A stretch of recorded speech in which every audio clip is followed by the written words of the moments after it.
بسم الله الرحمن الرحيم. قال النبي صلى الله عليه وسلم: تسحروا فإن في السحور بركة. وقال النبي صلى الله عليه وسلم: فصل ما بين صيامنا وصيام أهل الكتاب أكلة السحر. نبی صلی اللہ علیہ وسلم کا ارشاد ہے، فرمایا کہ سحری کیا کرو اس لیے کہ سحری میں برکت ہے۔ اور ایک روایت میں ہے کہ آپ صلی اللہ علیہ وسلم نے فرمایا کہ ہمارے اور اہل کتاب کے روزوں کے درمیان فرق کرنے والی چیز سحری کھانا ہے۔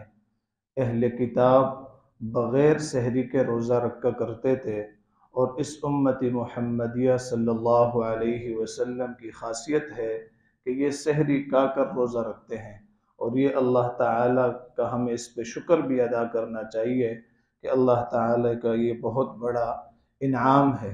کھانے کے اوقات تبدیل ہو جاتے ہیں، یعنی ہم صبح بھی کھا لیتے ہیں، شام کو بھی کھاتے ہیں، صرف اوقات تبدیل ہو جاتی ہے اور باقی بیچ میں ایک وقت ہم کھانا نہیں کھاتے ہیں، تو اس پہ اللہ کا شکر ادا کرنا چاہیے۔ سحری کھانے اور افطاری کے حوالے سے چند مسائل ہے۔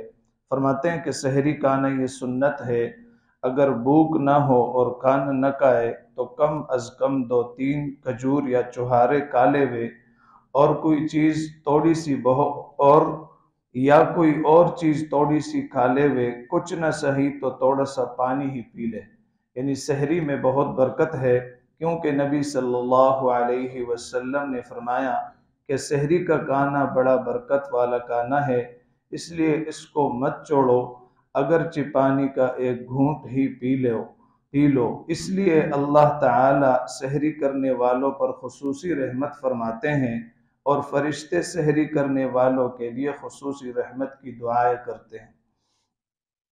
اسی طرح فرمایا کہ سحری میں جہاں تک ہو سکے دیر کر کے کھانا بہتر ہے، لیکن اتنی دیر نہ کرے کہ صبح ہونے لگے اور روزے میں شبہ پڑ جاوے۔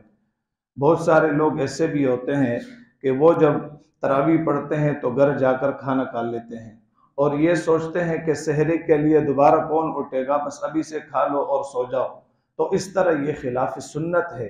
سنت عمل یہی ہے کہ ہم آرام کریں، اور صبح کے وقت آخری وقت یعنی صبح صادق سے پہلے آدھا گھنٹہ 40 منٹ یا پونے گھنٹہ پہلے ہم کھانا کھا لیں اور پانی وغیرہ سے پھر فارغ ہو جائے۔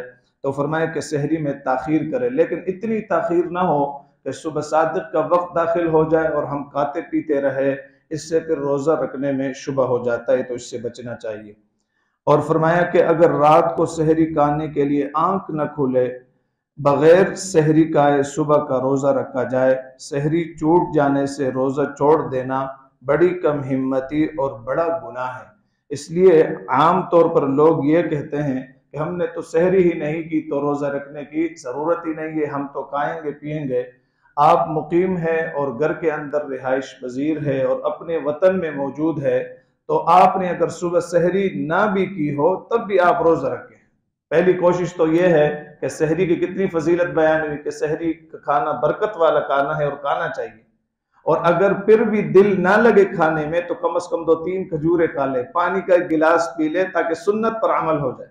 لیکن اگر ایک شخص نہ اٹھ سکے تو اس کے لیے کیا ہے؟ اس کے لیے یہ ہے کہ وہ بغیر سحری کھائے وہ پھر روزہ رکھے۔ اسی طرح فرمایا کہ کسی کی آنکھ دیر میں کھلی اور یہ خیال ہوا کہ ابھی رات باقی ہے، اس گمان پر سحری کھا لی، پھر معلوم ہوا کہ صبح ہو جانے کے بعد سحری کھائی تھی تو روزہ نہیں ہوا۔ ایک شخص مثلا روزہ بند ہوتا ہے 4:39 پر، ایک شخص کی آنکھ کھلی 4:45 پر، 50 پر یا 5 بجے کے قریب، اس نے فوراً جلدی کھانا کھا لیا، اور وہ یہ سمجھ رہا تھا کہ ابھی سحری کا وقت باقی ہے، لیکن بعد میں اس کو پتہ چلا کہ سحری کا وقت تو ختم ہوا تھا۔ تو فرمایا کہ اس شخص کا روزہ نہیں ہوگا، دوبارہ اس کی قضا کرنی ہوگی اور کفارہ نہیں ہوگا۔ لیکن پھر بھی کچھ کھائے پیے نہیں، روزے داروں کی طرح رہے۔ اب اس شخص کا روزہ تو نہیں ہوا، لیکن یہ بھی مشابہت اختیار کرے گا پورے دن۔ ایسا نہیں ہے کہ یار میں نے تو دیر سے سحری کر لی تھی، اب میں پورے دن سب کے سامنے کھاؤں گا پیوں گا، ایسا نہیں ہے۔ آپ کو تشبہ بالصائمین اختیار کرنا پڑے گا، یعنی جو روزے دار ہے ان کی مشابہت آپ کو اختیار کرنی پڑے گی۔ جیسے روزے دار کچھ کھاتے پیتے نہیں ہے، اسی طرح آپ نے بھی ان کے ساتھ کچھ کھانا پینا نہیں ہوگا۔ اسی طرح اگر سورج ڈوبنے کے گمان سے روزہ کھول لیا، پھر سورج نکل آیا تو روزہ جاتا رہا، اس کی قضا کرے، کفارہ واجب نہیں ہے۔ مثلا افطاری کا وقت تھا اور ابھی یہ جو صاحب ہے، مثلا اگر کوئی شخص یہ سمجھا کہ سورج تو غروب ہو چکا ہے اور مجھے افطاری کرنی چاہیے، جب اس نے افطاری کی، دیکھا کہ 1-2 منٹ کے بعد 5 منٹ کے بعد دوبارہ سورج نکل کے آیا، یا کسی نے غلط ٹائم پر سائرن بجا دیا یا غلط وقت پر اذان دے دیا اور اس نے افطار کر لیا، بعد میں پتہ چلا کہ افطار تو میں نے سورج غروب ہونے سے پہلے کر لیا تھا، تو اس شخص کے اوپر، اس شخص کا روزہ بھی یہ بھی فاسد ہو گیا، اور اس شخص کو یہ دوبارہ یہ روزہ رکھنا پڑے گا، اس کی قضا کرنی پڑے گی، کفارہ اس پر واجب نہیں ہوگا۔ البتہ جب تک سورج نہ ڈوب جاوے کچھ کھانا پینا درست نہیں ہے۔ مطلب 10 منٹ کے بعد غروبی آفتاب ہے، یا ابھی آدھا گھنٹہ باقی ہے، 20 منٹ باقی ہے، تو اس نے تو ویسے ہی کھا لیا تھا، لیکن ابھی آدھا گھنٹہ بھی یہ کھائے گا پیے گا نہیں اور انتظار کرے گا۔ اسی طرح فرمایا مستحب یہ ہے کہ جب سورج یقیناً ڈوب جائے تو فوراً روزہ کھول ڈالے، دیر کر کے روزہ کھولنا مکروہ ہے۔ بہت سارے ساتھی اذان اب شروع ہو گئی، وقت بھی داخل ہو چکا ہے، اور وہ کھجور ہاتھ میں لے کے بیٹھے ہوئے ہیں، کیوں جی میں نے تھوڑا سا دیر کر کے کھولنا ہے۔ یہ غلط بات ہے۔ ہمارے استاد محترم نے فرمایا اللہ تعالیٰ نے فرمایا کہ کھانا بند کر دو، صبح تو بند۔ اب فرمایا کہ عجل الفطر، یا افطار جلدی کرو۔ اب یہ اللہ تعالیٰ کیا چاہتے ہیں؟ اللہ تعالیٰ یہ چاہتے ہیں کہ میں دیکھنا چاہتا ہوں کہ میرا یہ بندہ میرے حکم پر کتنا عمل کرنا چاہتا ہے، بس۔ تو فرمایا کہ افطار کے اندر جلدی کرنی چاہیے، اور علماء نے یہ مسئلہ بھی لکھا ہے، جیسے میں نے پہلے بھی عرض کیا کہ سحری میں 3-4 منٹ پہلے، جیسے کارڈ میں وقت لکھا ہوتا ہے اور یہ بھی ایک احتیاطی وقت ہے، تو اس سے 3-4-5 منٹ پہلے آپ پانی وغیرہ اور ساری چیزیں کر کے اس سے فارغ ہو جائے، اور افطار کا جو وقت ہے اس میں 1-2 منٹ تاخیر کر کے آپ افطار کریں کارڈ کے نقشے کے مطابق۔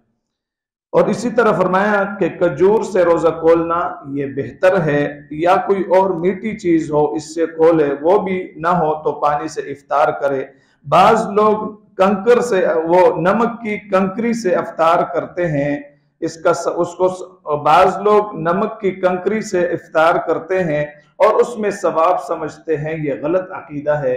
اللہ تعالیٰ ہم سب کو ان مسائل کو سمجھنا اور اس پر عمل کرنا ہمارے لیے آسان فرمائے۔ الحمدللہ رب العالمین، والعاقبۃ للمتقین، والصلاة والسلام علی رسولہ الکریم۔ ربنا آتنا فی الدنیا حسنۃ وفی الآخرۃ حسنۃ وقنا عذاب النار۔ اے اللہ ہم سب کے صغیرہ کبیرہ گناہوں کو معاف فرما۔